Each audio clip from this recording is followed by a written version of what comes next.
दर्शकों, इस वक्त हमारे समक्ष है डॉक्टर किरण साहू जी। आप साहू जी हॉस्पिटल के डायरेक्टर हो और एक ऑर्थोपेडिक सर्जन हो। सर, हमारे चैनल में आपका स्वागत है। धन्यवाद। सर, हम आपसे ये जानना चाहेंगे कि जो आजकल का जो ट्रेंड चल रहा है, पर्टिकुलर विंटर सीजन में देखा गया कि आर्थो रिलेटेड जो डिजीज है, आर्थराइटिस है, रूमेटॉइड आर्थराइटिस है, आम बात है, संधिवात है, इसके प्रमाण काफ़ी बढ़ रहे हैं। तो आप एक ऑर्थोपेडिक सर्जन हो, तो आप ये बताइए कि क्या मुख्य वजह है, उस बारे में बताइए। ये रूमेटॉइड आर्थराइटिस या संधिवात जो बोलते हैं वो ऑटो इम्यून डिसऑर्डर है।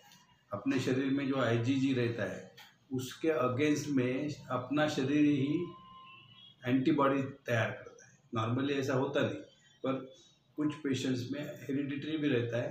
तो एंटीजन जो अपने शरीर में आईजीजी एंटीजन है उसके अगेंस्ट में एंटीबॉडीज तैयार हो, और ये एंटीजन एंटीबॉडीज मिलके जो पदार्थ तैयार होता है उसके कारण लाइटिक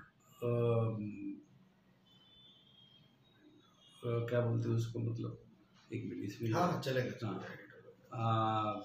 टॉक्सिन्स तैयार होते हैं, और वो टॉक्सिन्स का ये अपना जो जॉइंट का आवरण रहता है उसको साइनोवियम बोलते हैं, उसके ऊपर में इफेक्ट होता है। और वो साइनोवियम जो रहता है कवर वो खराब हो जाता है, मतलब इन्फ्लेमेशन हो जाता है उसमें, और उसके कारण जॉइंट पे वो अफेक्ट करता है। और धीरे धीरे जैसे साइनोवियम खराब हो गया तो उसका जो आर्टिकुलर कार्टिलेज बोलते हैं, आर्टिकुलर कार्टिलेज जो स्मूथ रहता है जॉइंट में, वो आर्टिकुलर कार्टिलेज खराब होता है और उसके बाद में हड्डी भी खराब हो जाती है। तो इसके कारण वो जॉइंट निकामी हो जाता है। सर, ये भी देखा गया कि आमतौर पे जो अभी जो सीजन जो चल रहा है, ये काफ़ी अभी जो यंगस्टर्स हैं जंक फूड ज़्यादा इंटेक कर रहे हैं, एसिडिटी उनकी लाइफस्टाइल है। इवन ये भी देखा गया है कि अभी जैसे विटामिन डी का जो सोर्स है सनलाइट, वो भी इंटेक नहीं करते। तो आप बताइए, तो इस तरह से किस तरह से उनकी हड्डियों पे? हाँ, तो इसका एक इम्पोर्टेंट दो कारण है, मतलब अपनी लाइफस्टाइल जो है बहुत बदल गई है। एक तो सीडेंटरी लाइफ उसमें जैसे बाहर में नहीं जाते। मैं अभी एसी में बैठा हूँ, 24 घंटे एसी में बैठा हूँ, तो I don't get sunlight. So sunlight is very important for production of the vitamin D. Vitamin D अंदर में शरीर में उत्पन्न नहीं होता, बाहर से जैसे अपने चमड़ी पे सनरेज गिरते हैं तो वो विटामिन डी प्रोड्यूस करता है।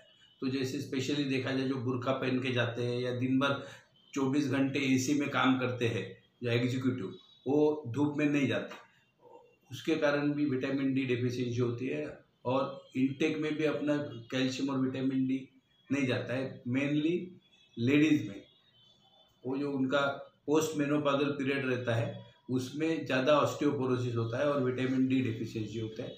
उसके कारण जो अपना हड्डी का टनकपना है, मतलब हड्डी की डेंसिटी है, वो कम हो जाती है, उसको ऑस्टियोपोरोसिस बोलते हैं। तो osteoporosis is the main reason in women to have a fracture. Sir, ये भी देखा गया कि जिन्होंने स्टेरॉइड इंटेक किया था जब कोरोना हाई पीक पे था, तो और आज की जो स्थिति है पोस्ट कोविड की, तो इसमें देखा गया कि जो जिन्होंने स्टेरॉइड लिया आज भी उनको जॉइंट पेन है, ये काफ़ी बढ़ गया है। हाँ, तो ये जो है स्टेरॉइड इंड्यूस्ड ऑस्टियोपोरोसिस बोलते हैं, और steroid induced avascular necrosis of femoral head, ये दो चीज़ें बहुत ज़्यादा देखी गई है पोस्ट कोविड। इवन कोविड के कारण भी अवैस्कुलर नेक्रोसिस होता है इसका फिमोरल हेड का। जैसे अपने को ब्रेन अटैक आता है, मतलब ब्रेन को ब्लड सप्लाई नहीं जाता तो ब्रेन अटैक होता है, हार्ट को सप्लाई नहीं गया तो हार्ट अटैक होता है। वैसे ही जो अपना फीमर बोन है रीढ़ के हड्डी का, उसका हेड वो बहुत ससेप्टिबल है इसके लिए, ब्लड सप्लाई के लिए। तो कोविड के कारण जिन्होंने स्टेरॉइड लिया है, या इवन कोविड के कारण उसकी जो ब्लड सप्लाई की नसें है वो बंद हो जाती है, और वो बंद होने के कारण फिमोरल हेड मर जाता है। उसको बोलते हैं avascular necrosis of the femoral head. इसके 4 मेन रीज़न है। एक है अल्कोहल इंड्यूस, जो अल्कोहल लेते हैं उसके कारण होता है। दूसरा स्टेरॉइड इंड्यूस, जो steroid because of some disease और द कोविड उसके लिए लेते हैं। तीसरा है सिकल सेल डिसीज, अपने एरिया में चंद्रपुर या वर्धा में बहुत काफ़ी लोगों में सिकल सेल डिसीज होता है। ये और एक कारण है अवैस्कुलर नेक्रोसिस का। और अवैस्कुलर नेक्रोसिस हो गया तो उसके स्टेजेस रहते हैं, ग्रेड 1, 2, 3, 4।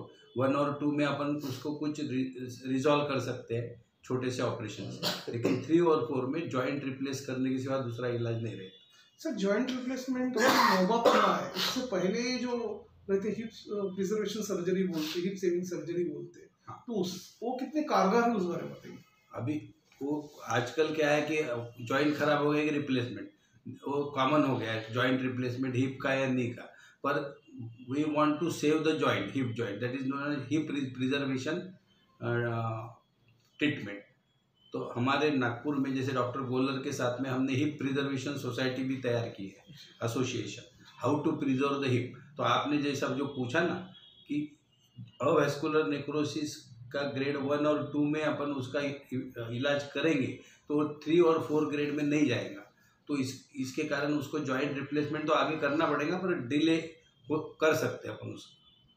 सर जैसे अपन जॉइंट रिप्लेसमेंट की जब बात करते हैं तो उसमें जो इम्प्लांट जो यूज़ करते हैं तो इंडिजिनस अच्छे रहते हैं या अपना जो फॉरेन इम्प्लांट यूज़ कर रहे हैं, विच इज़ बेटर? बेटर मतलब क्या है कि जितना शक्कर डालो इतना मीठा होता है ना, तो जो बेस्ट क्वालिटी है नेचुरली वो अच्छा रहेगा, क्योंकि उसका लाइफ अच्छा रहता है। नॉट दैट इंडियन और imported is not important, but that joint itself should be from a very good company, so that उसका लाइफ जो है बढ़ता है। यदि आप अच्छा जॉइंट नहीं डालोगे तो 15 साल में ख़राब हो जाएगा, और जो 40 साल का पेशेंट है वो हर 15 साल में थोड़ी ऑपरेशन करेगा। तो जॉइंट 25-30 साल टिकना चाहिए, इसलिए अच्छे स्टैंडर्ड कंपनी का अच्छा क्वालिटी का इम्प्लांट डालना जरूरी है। सर काफ़ी लोगों में कुछ ये भी इल्यूजन रहता है कि जो जॉइंट रिप्लेसमेंट जो सर्जरी होती पर्टिकुलरली कुछ कन्वेंशनल अच्छी रहती, कुछ रोबोटिक अच्छी रहती, या भी मतलब किस तरह की, मतलब अल्टीमेटली मैं बताऊँ क्या, कोई भी मशीन के पीछे जो आदमी रहता है वो इम्पोर्टेंट है, मैन बिहाइंड द मशीन। अभी आप रोबोट दे दिया आपको, लेकिन आप सर्जन ही अच्छे नहीं हैं, तो देर आर मेनी थिंग। जैसे अपन कोई सीड डालते हैं ना जमीन में, तो सीड अच्छा होना जरूरी तो है, लेकिन सिर्फ सीड अच्छा होने से नहीं होता, उसकी जमीन अच्छा होना चाहिए, उसको पानी अच्छा होना चाहिए, उसको ये फवारनी बराबर करना चाहिए। ये सब चीज़ें जब होंगी तब वो पौधा अच्छा हो जाएगा। वैसा जॉइंट रिप्लेसमेंट का है ना, एक ही चीज़ यानी अच्छा जॉइंट लिया तो अच्छा होगा ऐसा नहीं, या आपने जैसा बोला कि भाई अच्छा, तो सर्जन भी टेक्निकली साउंड होना चाहिए, ऑपरेशन थिएटर जो बोलते वो अच्छा होना चाहिए ना, कहीं भी ऑपरेशन करो तो इन्फेक्शन होगा। तो स्टैंडर्ड ऑपरेशन उसके नॉर्म्स है कि जॉइंट और रिप्लेसमेंट के लिए ऑपरेशन थिएटर कैसा चाहिए, तो वो एक इम्पॉर्टेंट है। और training of the person, surgeon का ट्रेनिंग अच्छा होना चाहिए। ये सर्जन का ट्रेनिंग, तुम्हारा ऑपरेशन थिएटर, अच्छा जॉइंट एंड इम्प्लांट, ये सब चीज़। और चौथी चीज़ जो है, जैसे बॉडी, पेशेंट की जो बॉडी है, हर पेशेंट डिफरेंट है ना, पेशेंट के डायबिटीज है, हाइपरटेंशन है, हार्ट अटैक है, तो इसका रिजल्ट अलग रहेगा। तो that is known as the host body. जैसे जमीन अच्छी रही तो अच्छा पौधा आएगा, वैसे बॉडी अच्छी रहेगी तो उसके रिजल्ट अच्छे आएंगे। तो ये 4-5 चीज़ें हैं, नॉट एक ही चीज़ नहीं है। सर जैसा कि अपन हिप निप का जो रिप्लेसमेंट करते हैं, जो सर्जरी परफॉर्म करते हैं, तो आप ये बताइए किस तरह से उसका पोस्ट ऑपरेटिव मैनेजमेंट होता है, किस तरह की केयर करना चाहिए, उस बारे में बताइए। वो बहुत इम्पोर्टेंट प्रश्न है कि जॉइंट रिप्लेसमेंट करने के बाद पेशेंट को इमीडिएट चलाना चाहिए, that is known as early mobilisation. उद्देश्य क्या है जॉइंट बदलने का? पेशेंट ने जल्दी खड़ा होकर चलना चाहिए।